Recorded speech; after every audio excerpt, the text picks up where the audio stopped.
Hello and welcome back to the Karma Stories podcast. I'm Rob and I hope you are having a wonderful day today. Today I have 3 stories for you, the last one with an update from the Tales from Tech Support subreddit.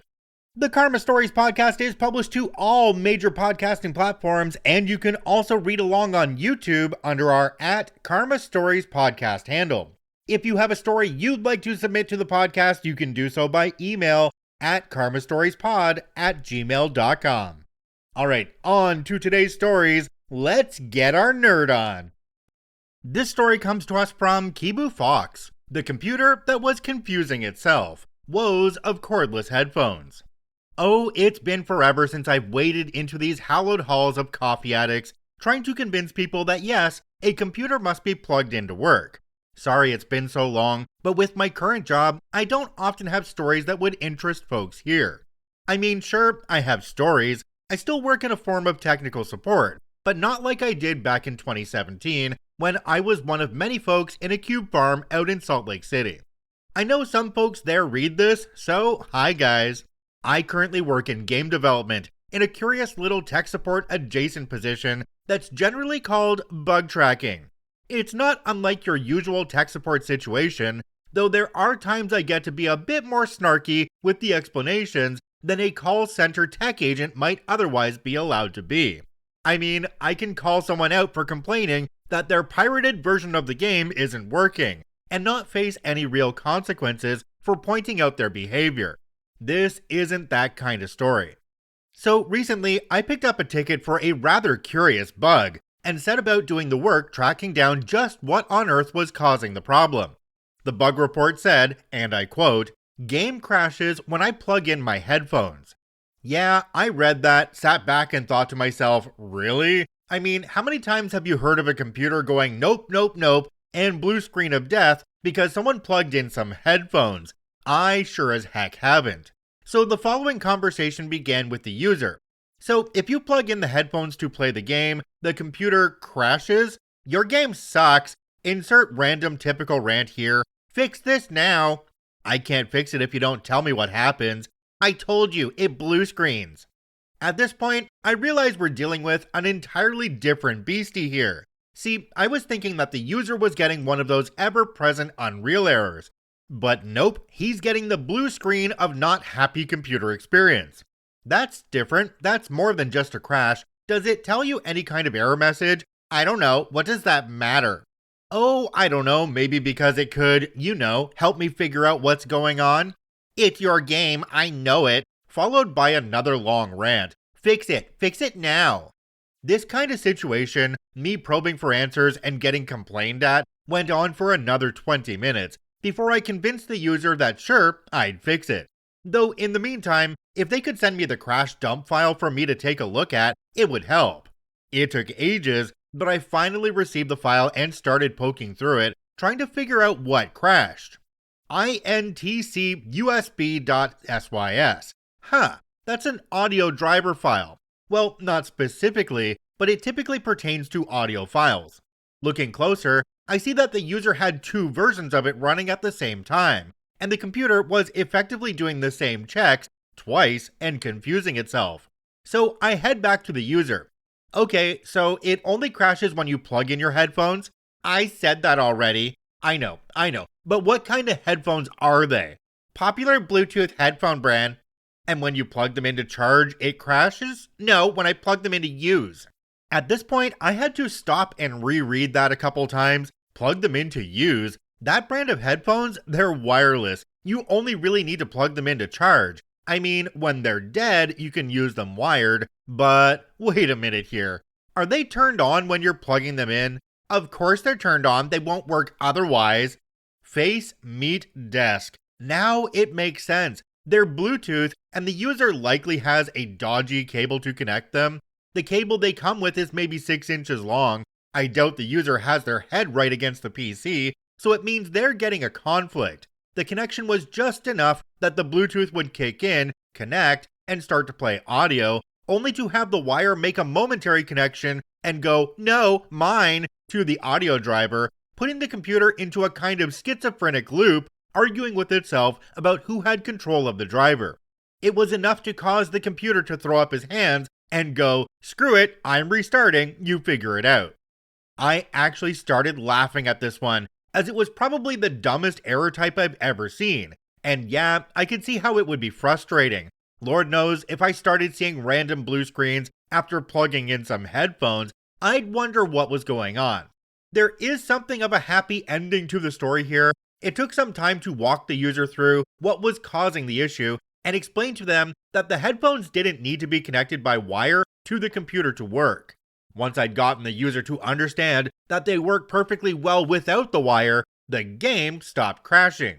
We have a running bet currently going about how long it'll take for the user to send in another bug tracker report, claiming that his game won't play audio through his headphones after his battery finally dies on them. When it rains, it pours. Now, excuse me while I wade back into the fray, trying to explain to people that yes, physics is a thing, we modeled it like that for a reason, and no, screaming, "Fix it now," isn't going to make the code work any better, no matter what the code monkeys would like you to believe. Jumping down to the comment section on this one, we have one from a user called Throwaway Old Guy. It says, "It would be great if you were able to call an ID10T an idiot and be done with it." OP responded to this one and said, "My personal favorite is having people file a bug report, and upon inspection, finding that there's no record of them having the game. Which means either it's on another account, which doesn't make sense why they'd not submit the report with that account, or they're a pirate.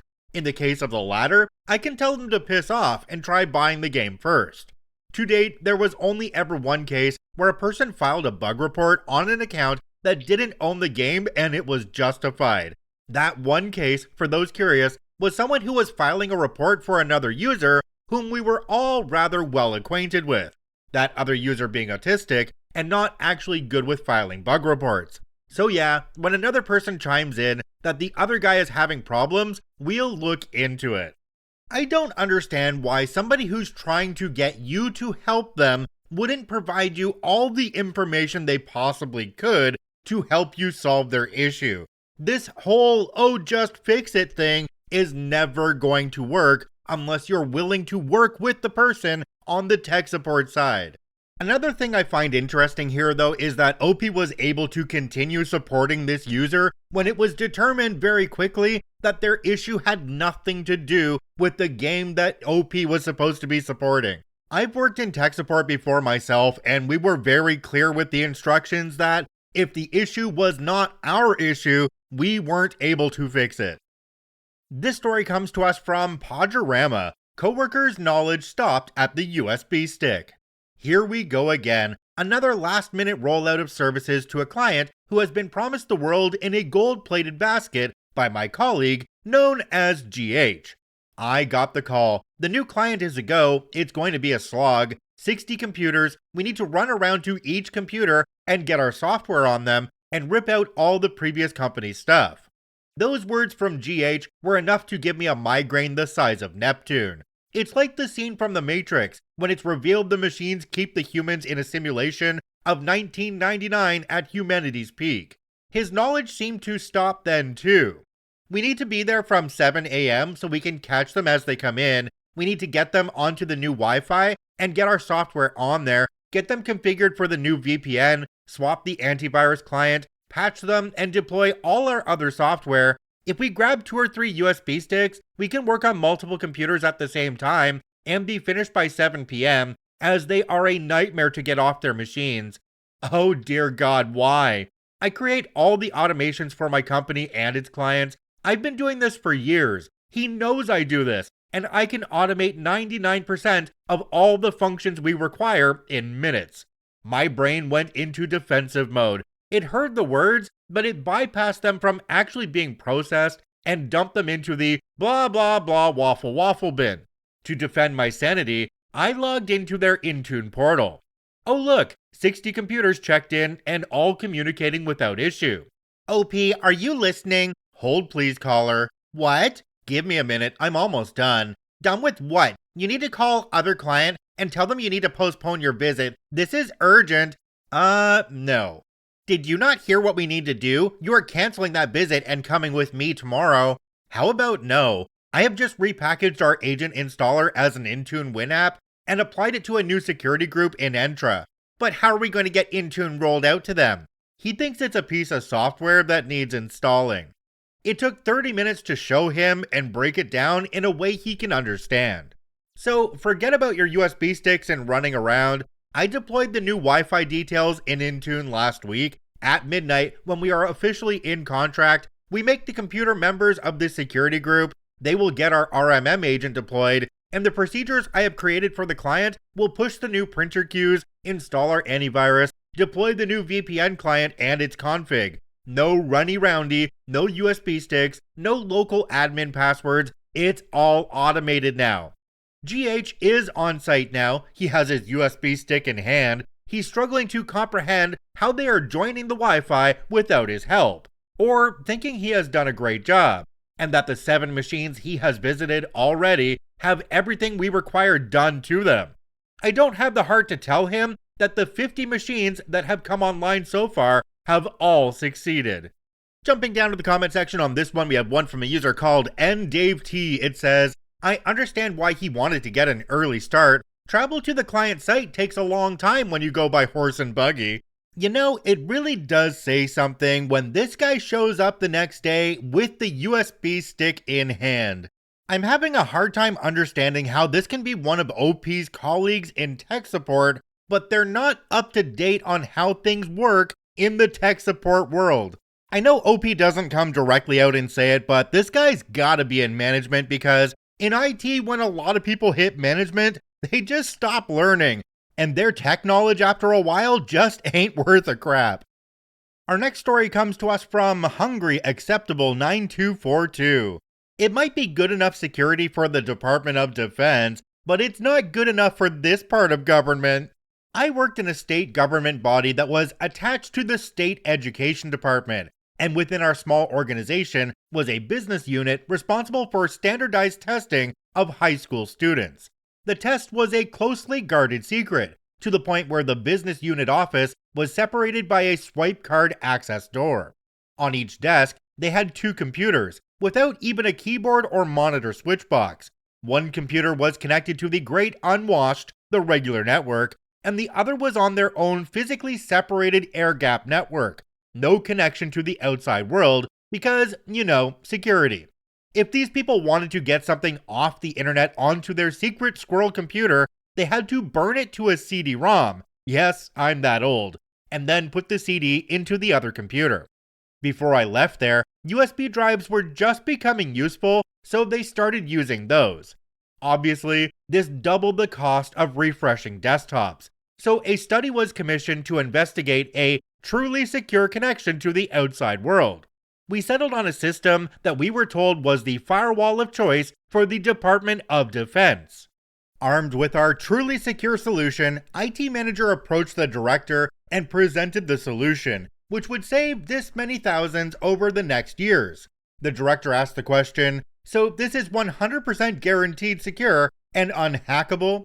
IT manager's eyes glaze over as he ponders the many ways he could answer that question, and replies with, well, I can't say that any system is guaranteed to be unhackable, but this system is used by our armed forces to protect our national secrets, so I am very confident in it.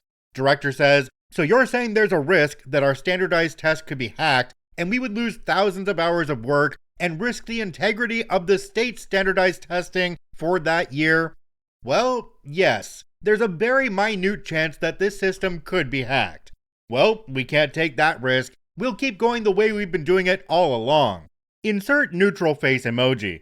After we left that meeting, I asked the IT manager, should we tell him about the multifunction printer that is connected to both networks and technically could be hacked via the dual network cards and is exponentially more unsecure than the Department of Defense solution? No, OP, we shall not tell him about that.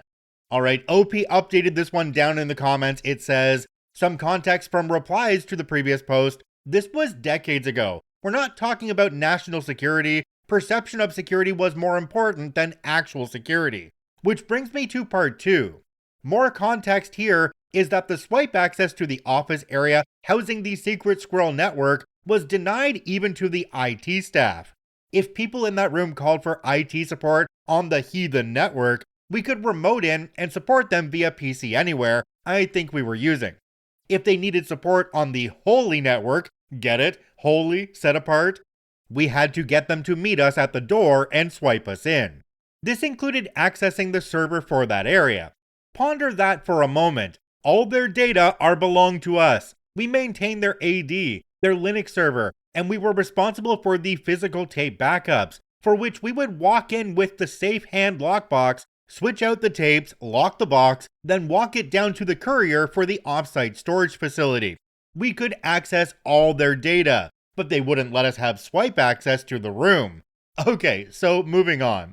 Protocol was that if we had to go into the area for a support task, they would escort us to the user's desk or server room, then hover over us, eagle-eyed, and then escort us back to the door when we were done.